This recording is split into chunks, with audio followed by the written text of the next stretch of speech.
તો મિત્રો જે તમને અમે બતાવવા જઈ રહ્યા છીએ તે છે બાળ પૂર્વજ મહારાજનું મંદિર। આ મંદિર છેલ્લા 2013થી અહીં છે અને કંઈક એવી કરુણ ઘટના એવી બની હતી કે મિત્રો લગ્ન પ્રસંગમાં એક પરિવાર જઈ રહ્યો હતો અને લગ્ન પ્રસંગમાંથી પરત આવતા અહીં એક ભયંકર અકસ્માત થયેલો। આ અકસ્માતમાં બે બાળકોનું કમકમાટી ભર્યા કરુણ મોત નીપજ્યા હતા અને મિત્રો આ બાળકોને પાણી ન મળવાના કારણે અહીં મૃત્યુ પામેલા। ત્યારથી આ જગ્યા ઉપર પાણી ચડાવવામાં આવે છે અને પાણીની પ્રસાદી લેવામાં આવે છે।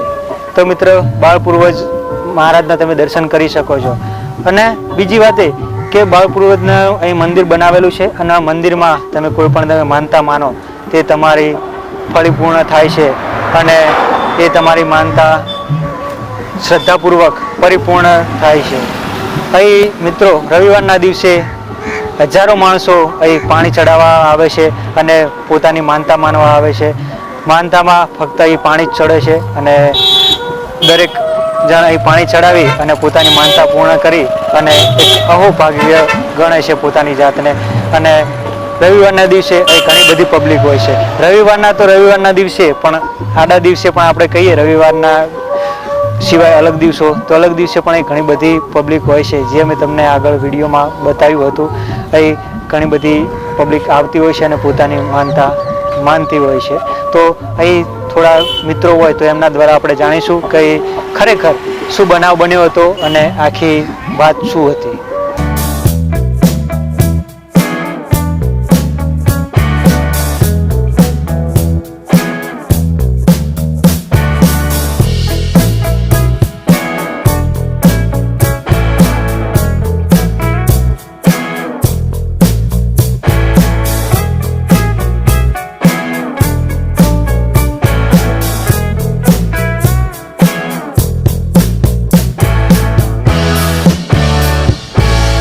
તમે ક્યાંક લાખો ચુંદડીઓ, ક્યાંક લાખો નારિયેળો અથવા કંઈક લાખો અલગ પ્રકારની વસ્તુઓ ચડતી હશે જોઈ છે, પણ આજે અમે તમને લઈને આવ્યા છીએ એક એવી જગ્યાએ જ્યાં ચુંદડીઓ પણ નથી ચડતી કે નથી નારિયેળો ચડે। ત્યાં ફક્ત ચડે છે પાણીની બોટલો અથવા તો પાઉચો પહેલાં ચડતા હતા પણ અત્યારે પાઉચો બંધ થઈ ગયા એટલે ફક્ત બોટલો જ ચડે છે। તો વાર ન કરતા તમને લઈ જઈએ અમારી ધાર્મિક યાત્રામાં ડાયરેક્ટ ચાણસ્મા અને મોઢેરા વચ્ચે આવેલું એક બાળ પૂર્વજનું મંદિર, જ્યાં તમને ડાયરેક્ટ દર્શન કરાવી અને એની આખી કહાની બતાવી।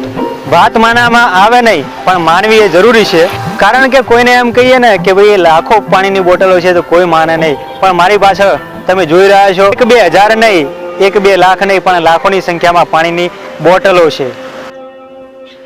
ક્યારેક તમે જોયું છે કે 2000, 5000, 10,000 એવી પાણીની બોટલો હોય છે કોઈ જગ્યાએ, પણ જે તમે અત્યારે જોઈ રહ્યા છો ને એટલી પાણીની બોટલો તમે કદાચ કોઈ ફેક્ટરીમાં પણ નહીં જોઈ હોય। મારા અંદાજ પ્રમાણે આ પાણીની બોટલોની સંખ્યા છે 10 લાખથી પણ વધારે, કેમ કે છેલ્લા 2013થી અહીં લોકો પાણીની બોટલો, પાણીના પાઉચો ચડાવતા હતા। પાણીના પાઉચ ગવર્મેન્ટે બંધ કર્યા ત્યારથી આ જગ્યા ઉપર એકદમ પાણીની બોટલો જ ચડે છે, જેમાં 10 વાળી પણ હોય છે, 20 વાળી પણ હોય છે।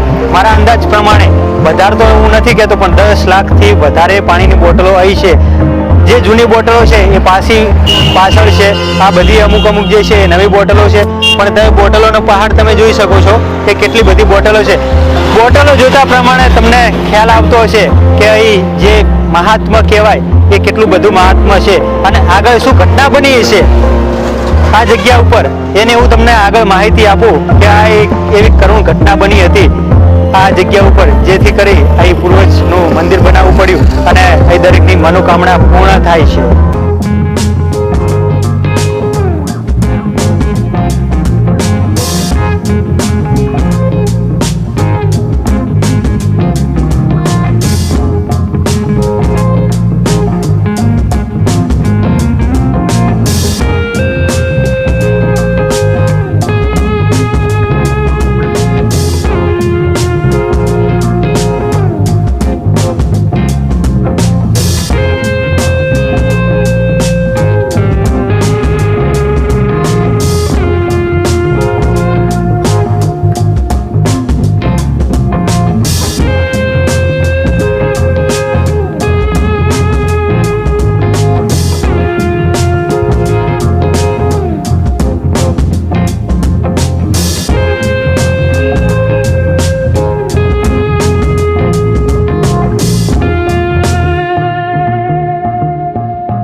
તો મિત્રો અહીં એક મિત્ર મળ્યા છે, તો એમના દ્વારા આપણે જાણીએ કે ખરેખર એ વખતે શું ઘટના બની હતી અને શું એવો બનાવ બન્યો હતો.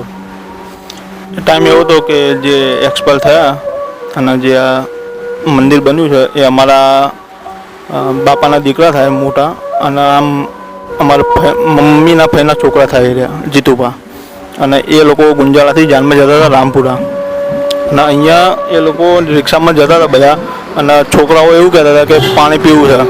પાણી પીવાનું આગળથી કીધું હશે અને એક્ઝેક્ટ આટલા એને કંઈક વોક્સવેગન ગાડીવાળાએ એમને ટક્કર મારી હતી, અને એ ટાઈમે અહીંયા રિક્ષા પલટી ખાઈ ગઈ અને એમાંથી અમુક લોકો એક્સપાયર થઈ ગયા હતા. એ દિવસે બહુ દુઃખ હતું અમને, પણ એ ટાઈમથી થોડા ટાઈમ પછી જે આ મંદિર બનવાનું હતું અને એમાં બધું કે બાળ પૂર્વજ આપણે માનીએ છીએ, અમે માનીએ છીએ, અમારા ભાઈ થાય અને અમારા મામાના છોકરા થાય બધા.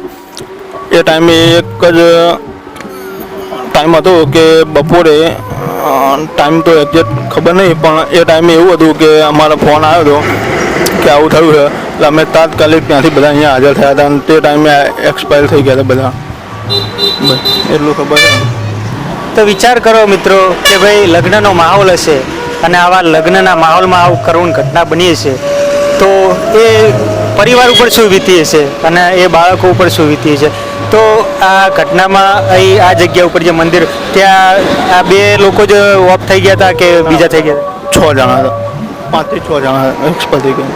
તો અહીં આ એ જગ્યા ઉપર 5 થી 6 વ્યક્તિઓના અહીં એ ટાઈમે મૃત્યુ થયેલા હતા. અને આ જે પાણી ચડાવે છે એ પાણી કેમ અહીં ચડાવવામાં આવે? પાણી ચડાવવાનું કારણ એ જ કે જે આપણે આગળ ગામ રહ્યું ને ત્યાંથી ક્રોસ થયા અને છોકરાઓ નાના હતા અંદર, એ લોકો એમ કીધું કે પાણી પીવું છે, પાણી પીવું છે, એટલે કે આગળ જઈને પાણી માટે ઊભું રાખીએ, પણ આગળ પોતા પોતા અહીં એક્સિડન્ટ થયું હતું એમનું. તો મિત્રો કહેવાય છે ને કે એક અધૂરી ઈચ્છા, એક છેલ્લી ઈચ્છા અધૂરી રહી ગઈ.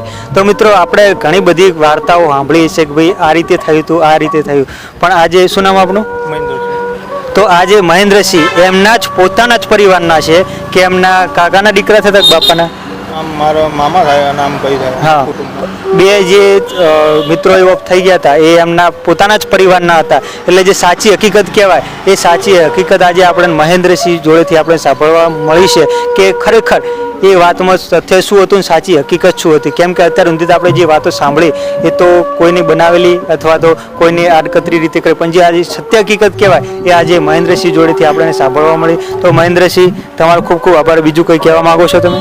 એમાં જે અમારા જે રિક્ષાવાળા જે મેન ભાઈ હતા, આમ ભાઈ થાય ને મારા મામા થાય, એ જીતુભા ચાલા બરિયપથી હતા. એ અમારા મામા થાય, મારા પોતાના અને મારા કુટુંબમાં ભાઈ થાય બરિયપથી.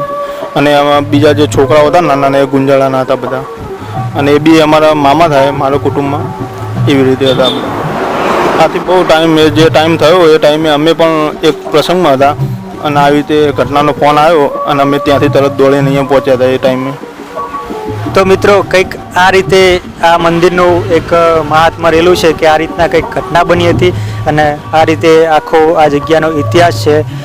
તો આજે મહેન્દ્રસિંહનો આપણે ખૂબ ખૂબ આભાર માનીએ કે આપણને સત્ય હકીકત જે કહેવાય એ કોઈ પણ આડકતરી જે આપણને જાણવા મળી છે યુટ્યુબ દ્વારા એ રીતે પણ જે સત્ય હકીકત જે છે એ આજે આપણને જાણવા મળી છે. તો મિત્રો તમારે આ મંદિરના જો દર્શન કરવા હોય તો તમે જો મહેસાણા બાદથી આવતા હોય તો ચાણસ્મા અને મોઢેરા વચ્ચે છે, અને વાયા મોઢેરાથી આવતા હોય તો મોઢેરા અને ચાણસ્મા વચ્ચે છે. તો આ તમે એ જગ્યાએ તમે આવી શકો છો. જો તમે મોઢેરા બાદથી આવતા હોય તો મણિપુરા ગામ આવે છે ને, આ મણિપુરાથી લગભગ 1.5 કિલોમીટરના અંતરે આવેલું છે ને, અને ચાણસ્મા બાદથી આવતા હોય તો વડાવલીથી 1.5-2 કિલોમીટરના અંતરે આવેલું છે. તો આ જગ્યાની તમે જરૂર મુલાકાત લેજો અને તમારી માનતા ફળી જશે એવી અમને આશા છે.